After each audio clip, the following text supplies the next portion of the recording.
आज दशहरा है तो मैं आपसे कुछ स्पेशल बात कहना चाहती हूँ। कहते हैं in the battle of ego the winner is a loser, in the battle of ego the winner is a loser. इसका मतलब ये कि हम सबके अंदर ईगो होता है और जो उस ईगो को हार जाता है वही असली विनर होता है या फिर वही असली विजेता होता है और उसी की असली जीत होती है।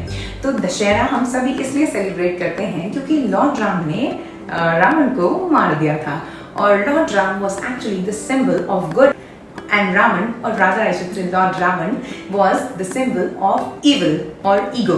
ऐसी बात नहीं है, उनमें भी बहुत सारी अच्छाइयाँ थी। यदि हम डिटेल में कभी पढ़े उनके बारे में, रावण के बारे में, तो उनकी भी बड़ी सारी सी खूबियाँ हैं जो हमें जानना चाहिए। आज हम सब रावण का पुतला जलाएंगे और जलते हुए देखेंगे। तो let me tell you one thing, मैंने मेरे स्टूडेंट से पिछले साल भी मैंने उनको सिखाया था और पूछा था और इस बार भी मैं बोल रही हूँ, रावण का पुतला है, उसको स्टैचू कोई नहीं बोलेगा, उसको हम कहेंगे एफिजी ऑफ रावण।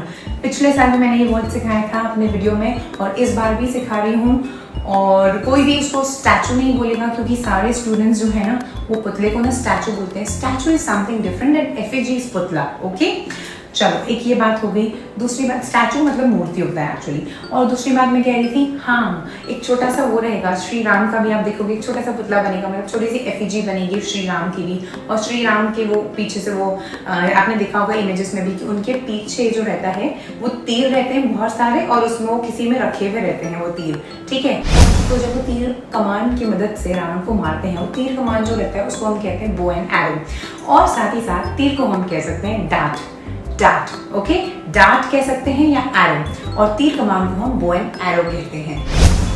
और आपने अगर रामायण देखी होगी, चाहे वो कार्टून या एनिमेटेड वाली देखी हो या फिर रियल दूरदर्शन पे, या बहुत सारे अभी आदि पुरुष आई थी उसमें भी अगर देखा हो तो उसमें हमने देखा होगा श्री राम जो है उनके पास में पीछे कंटेनर रहता है जिसमें से वो एरो ऐसे निकाल करके ऐसे मारते हैं। तो वो जो कंटेनर रहता है ना उसको हम बोलते हैं क्विवर ऑफ एरो है। और साथ ही साथ हम कहते हैं कि Dussehra symbolizes the victory of good over evil.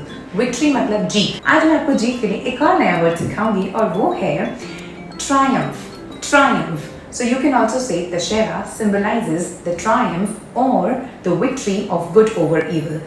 ठीक है, तो ट्रायम्फ का मतलब होता है जीत। तो आज हमने 4 नए वर्ड सीखे।